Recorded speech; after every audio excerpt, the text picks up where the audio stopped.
ഇത്രയും സംഭവങ്ങൾ ചുറ്റും നടക്കുമ്പോൾ ട്രോൾ ഏറ്റുവാങ്ങാൻ പാകത്തിന് പാകിസ്ഥാൻ പുതിയൊരു അവസരം കൂടി ഒരുക്കിയിരിക്കുകയാണ്. അടുത്തിടയ്ക്ക് കള്ളന്റെ കയ്യിൽ താക്കോൽ ഏൽപ്പിക്കും പോലെ ഭീകരതയുടെ ആഗോള കയറ്റുമതിക്കാർ എന്ന കുപ്രസിദ്ധി നേടിയ പാകിസ്ഥാന് യുണൈറ്റഡ് നേഷൻസിന്റെ അതായത് ഐക്യരാഷ്ട്ര സഭയിലെ രക്ഷാസമിതിയിലെ ഭീകരവിരുദ്ധ പാനലിന്റെ ഉപാധ്യക്ഷ പദവി ലഭിച്ചിരുന്നു. അതും പോരാതെ ഇതേ സമിതിയിലെ താലിബാൻ ഉപരോധ സമിതിയുടെ അധ്യക്ഷ പദവിയും പാകിസ്ഥാനാണ് ഉള്ളത്. ഈ സംഭവ വികാസങ്ങൾക്ക് പിന്നാലെ പാക് അവതരിപ്പിക്കുന്ന പുതിയ നാടകം, പുതിയ വാർത്ത ഇതാണ്. പാകിസ്ഥാൻ കരസേനാ മേധാവി general Asim Munir American president Donald ട്രംപിനെ സമാധാനത്തിനുള്ള നൊബേൽ സമ്മാനത്തിന് ശുപാർശ ചെയ്തിരിക്കുകയാണ്. കഴിഞ്ഞ മാസം ഇന്ത്യയും പാകിസ്ഥാനും തമ്മിൽ ഒരു ആണവ യുദ്ധം ഒഴിവാക്കുന്നതിൽ ട്രംപ് പ്രധാന പങ്ക് വഹിച്ചുവെന്ന പേരിലാണ് ഈ ശുപാർശ. ഈ ശുപാർശയ്ക്ക് പിന്നാലെ ട്രംപ് വൈറ്റ് ഹൌസിൽ ജനറൽ മുനീറിന് ആതിഥേയത്വം വഹിച്ചതായി വൈറ്റ് ഹൌസ് വക്താവ് അന്ന കെല്ലി റോയിട്ടേഴ്സിനോട് അറിയിക്കുകയുമുണ്ടായി. ഈ കൂടിക്കാഴ്ചയുടെ വിശദാംശങ്ങളും ഇതിനെ ചുറ്റുപറ്റിയുള്ള സംഭവ വികാസങ്ങളും ഏറെ ചർച്ചകൾക്ക് വഴിവെച്ചിട്ടുമുണ്ട്. പാകിസ്ഥാന്റെ ജനറൽ മുനീർ ട്രംപിനെ നൊബേൽ സമ്മാനത്തിന് നാമനിർദ്ദേശം ചെയ്യണമെന്ന് ആവശ്യപ്പെട്ടതിനെ തുടർന്നാണ് ട്രംപ് അദ്ദേഹത്തെ വൈറ്റ് ഹൌസിലേക്ക് ക്ഷണിച്ചതെന്ന് കെല്ലി മാധ്യമപ്രവർത്തകരോട് വെളിപ്പെടുത്തി. അപ്പോൾ അതാണ്, ഒന്നും കാണാതെ ട്രംപ് ഇതൊന്നും ചെയ്യില്ലല്ലോ. നൊബേൽ പീസ് പ്രൈസ് സമാധാന സമ്മാനം പ്രധാനമായും 4 പ്രധാന മേഖലകളിലെ ശ്രമങ്ങളെ ആദരിക്കുന്നതിനാണ് നൽകുന്നത്.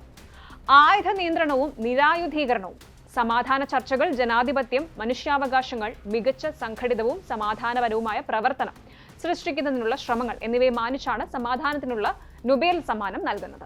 ഇനി കഴിഞ്ഞ മാസം ഏപ്രിൽ 22-ന് പേൽഗാമിൽ നടന്ന ഭീകരാക്രമണത്തെ തുടർന്ന് ഇന്ത്യയും പാകിസ്ഥാനും തമ്മിൽ ഉടലെടുത്ത സംഘർഷം ലഘൂകരിക്കുന്നതിൽ അമേരിക്കയ്ക്ക് ഒരു പങ്കുമില്ലെന്ന് ഇന്ത്യ തുടർച്ചയായി പറയുന്നുണ്ട്. ഡൽഹിയും ഇസ്ലാമാബാദും തമ്മിലുള്ള സൈനിക ഏറ്റുമുട്ടലുകൾ അവസാനിപ്പിക്കാനുള്ള ഇന്ത്യയുടെ തീരുമാനത്തിൽ വാഷിംഗ്ടണിനോ മറ്റേതെങ്കിലും മൂന്നാം കക്ഷിക്കോ ഒരു പങ്കുമില്ലെന്ന് ന്യൂഡൽഹി പലതവണ ഊന്നി പറഞ്ഞിട്ടുണ്ട്.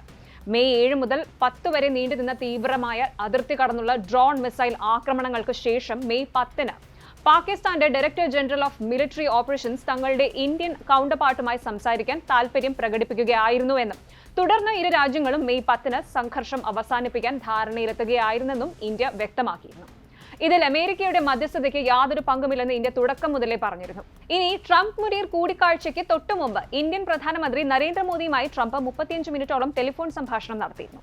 പ്രധാനമായും ഓപ്പറേഷൻ സിന്ദൂറുമായി ബന്ധപ്പെട്ട കാര്യങ്ങളായിരുന്നു സംഭാഷണ വിഷയമെന്നും ഇന്ത്യ-US വ്യാപാര കരാറോ ഇന്ത്യയും പാകിസ്ഥാനും തമ്മിൽ സമാധാനം സ്ഥാപിക്കുന്നതിൽ US-ന്റെ മധ്യസ്ഥതയോ പോലുള്ള വിഷയങ്ങൾ ചർച്ച ചെയ്തിട്ടില്ലെന്നും മോദി വ്യക്തമാക്കിയതായി റിപ്പോർട്ടുകൾ ഉണ്ടായിരുന്നു. എന്നിരുന്നാലും താനാണ് ഇരു അയൽ രാജ്യങ്ങൾക്കും ഇടയിലെ യുദ്ധം അവസാനിപ്പിച്ചതെന്ന് ട്രംപ് ആവർത്തിച്ച് അവകാശപ്പെട്ടു. ഞാൻ പാകിസ്ഥാനും ഇന്ത്യയും തമ്മിലുള്ള യുദ്ധം അവസാനിപ്പിച്ചു. എനിക്ക് പാകിസ്ഥാനെ ഇഷ്ടമാണ്. മോദി ഒരു മികച്ച മനുഷ്യനാണെന്ന് ഞാൻ കരുതുന്നു. ഇന്നലെ രാത്രി ഞാൻ അദ്ദേഹവുമായി സംസാരിച്ചു. ഇന്ത്യയുടെ മോദിയുമായി ഞങ്ങൾ ഒരു വ്യാപാര കരാർ ഉണ്ടാക്കാൻ പോകുന്നു. ഞാൻ പാകിസ്ഥാനും ഇന്ത്യയും തമ്മിലുള്ള യുദ്ധം നിർത്തി. ഈ മനുഷ്യൻ ഒരുപക്ഷെ അസീം മുനീറിനെ പരാമർശിച്ചുകൊണ്ടായിരിക്കാം പാകിസ്ഥാന്റെ ഭാഗത്തു നിന്നും മോദി ഇന്ത്യയുടെ ഭാഗത്തു നിന്നും മറ്റുള്ളവരും അത് തടയുന്നതിൽ അതീവ സ്വാധീനമുള്ളവരായിരുന്നു. അവർ തമ്മിൽ ഏറ്റുമുട്ടുകയായിരുന്നു. 2 രാജ്യങ്ങളും ആണവ ശക്തികളാണ്. ഞാനത് നിർത്തി, ട്രംപ് അവകാശപ്പെട്ടു. മാധ്യമങ്ങൾ ഇതിന് വേണ്ടത്ര പ്രാധാന്യം നൽകിയില്ലെന്ന് പരാതിപ്പെട്ടുകൊണ്ട് US പ്രസിഡന്റ് തുടർന്നു. എനിക്ക് ഒരു വാർത്ത പോലും എഴുതിയതായി തോന്നുന്നില്ല. ഒരു വാർത്തയെങ്കിലും എഴുതിയോ?